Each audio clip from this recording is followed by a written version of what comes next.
The crisis of credit, visualized. What is the credit crisis? It's a worldwide financial fiasco involving terms you've probably heard like subprime mortgages, collateralized debt obligations, frozen credit markets, and credit default swaps. Who's affected? Everyone. How did it happen? Here's how. The credit crisis brings two groups of people together, homeowners and investors. Homeowners represent their mortgages, and investors represent their money. These mortgages represent houses, and this money represents large institutions like pension funds, insurance companies, sovereign funds, mutual funds, etc. These groups are brought together through the financial system, a bunch of banks and brokers commonly known as Wall Street. While it may not seem like it, these banks on Wall Street are closely connected to these houses on Main Street. To understand how, let's start at the beginning. Years ago, the investors are sitting on their pile of money, looking for a good investment to turn into more money. Traditionally, they go to the U.S. Federal Reserve, where they buy treasury bills, believed to be the safest investment. But in the wake of the dot-com bust in September 11th, Federal Reserve Chairman Alan Greenspan lowers interest rates to only 1% to keep the economy strong. 1% is a very low return on investment, so the investors say, no thanks. On the flip side, this means banks on Wall Street can borrow from the Fed for only 1%. Add to that general surpluses from Japan, China, and the Middle East, and there's an abundance of cheap credit. This makes borrowing money easy for banks and causes them to go crazy with leverage. Leverage is borrowing money to amplify the outcome of a deal. Here's how it works. In a normal deal, someone with $10,000 buys a box for $10,000. He then sells it to someone else for $11,000. For a $1,000 profit, a good deal. But using leverage, someone with $10,000 would go borrow $990,000 more, giving him $1 million in hand. Then he goes and buys 100 boxes with his $1 million and sells them to someone else for $1,100,000. Then he pays back his $990,000 plus $10,000 in interest. And after his initial $10,000, he's left with a $90,000 profit versus the other guy's $1,000. Leverage turns good deals into great deals. This is a major way banks make their money. So Wall Street takes out a ton of credit, makes great deals, and grows tremendously rich, and then pays it back. The investors see this and want a piece of the action, and this gives Wall Street an idea. They can connect the investors to the homeowners through mortgages. Here's how it works. A family wants a house, so they save for a down payment and contact a mortgage broker. The mortgage broker connects the family to a lender who gives them a mortgage. The broker makes a nice commission. The family buys a house and becomes homeowners. This is great for them because housing prices have been rising practically forever. Everything works out nicely.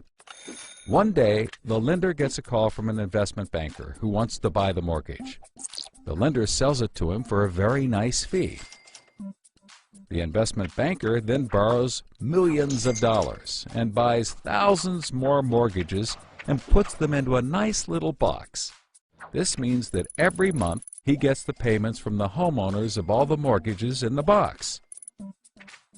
Then he sicks his banker wizards on it to work their financial magic, which is basically cutting it into 3 slices: safe, okay, and risky. They pack the slices back up in the box and call it a collateralized debt obligation, or CDO. A CDO works like 3 cascading trays. As money comes in, the top tray fills first, then spills over into the middle, and whatever is left into the bottom. The money comes from homeowners paying off their mortgages. If some owners don't pay and default on their mortgage, less money comes in and the bottom tray may not get filled. This makes the bottom tray riskier and the top tray safer. To compensate for the higher risk, the bottom tray receives a higher rate of return, while the top receives a lower, but still nice return. To make the top even safer, banks will insure it for a small fee called a credit default swap. The banks do all of this work so that credit rating agencies will stamp the top slice as a safe, AAA rated investment, the highest, safest rating there is.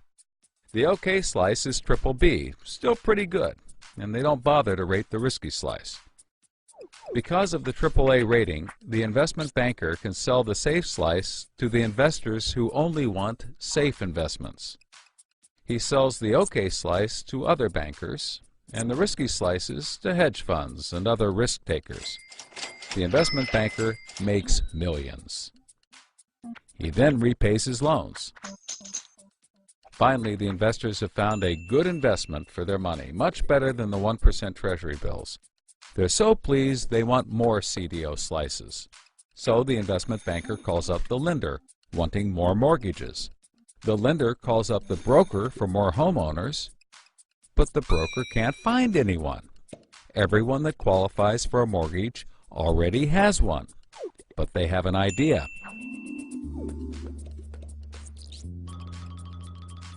When homeowners default on their mortgage, the lender gets the house, and houses are always increasing in value. Since they're covered if the homeowners default, lenders can start adding risk to new mortgages, not requiring down payments, no proof of income, no documents at all. And that's exactly what they did. So instead of lending to responsible homeowners, called prime mortgages, they started to get some that were, well, less responsible.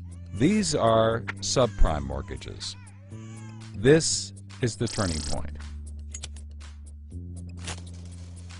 This is the turning point.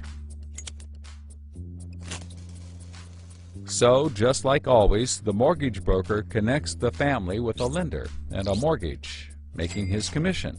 The family buys a big house. The lender sells the mortgage to the investment banker, who turns it into a CDO and sells slices to the investors and others. This actually works out nicely for everyone and makes them all rich. No one was worried because as soon as they sold the mortgage to the next guy, it was his problem. If the homeowners were to default, they didn't care. They were selling off their risk to the next guy and making millions, like playing hot potato with a time bomb. Not surprisingly, the homeowners default on their mortgage, which at this moment is owned by the banker. This means he forecloses and one of his monthly payments turns into a house. No big deal. He puts it up for sale. But more and more of his monthly payments turn into houses. Now there are so many houses for sale on the market, creating more supply than there is demand, and housing prices aren't rising anymore. In fact, they plummet. This creates an interesting problem for homeowners still paying their mortgages. As all the houses in their neighborhood go up for sale, the value of their house goes down, and they start to wonder why they're paying back their $300,000 mortgage when the house is now worth only $90,000. They decide that it doesn't make sense to continue paying, even though they can afford to, and they walk away from their house. Default rates sweep the country and prices plummet. Now the investment banker is basically holding a box full of worthless houses. He calls up his buddy the investor to sell his CDO, but the investor isn't stupid and says no thanks. He knows that the stream of money isn't even a dribble anymore. The banker tries to sell to everyone, but nobody wants to buy his bomb. He's freaking out because he borrowed millions, sometimes billions of dollars to buy this bomb, and he can't pay it back. Whatever he tries, he can't get rid of it.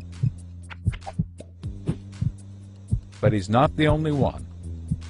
The investors have already bought thousands of these bombs. The lender calls up trying to sell his mortgage, but the banker won't buy it, and the broker is out of work. The whole financial system is frozen, and things get dark.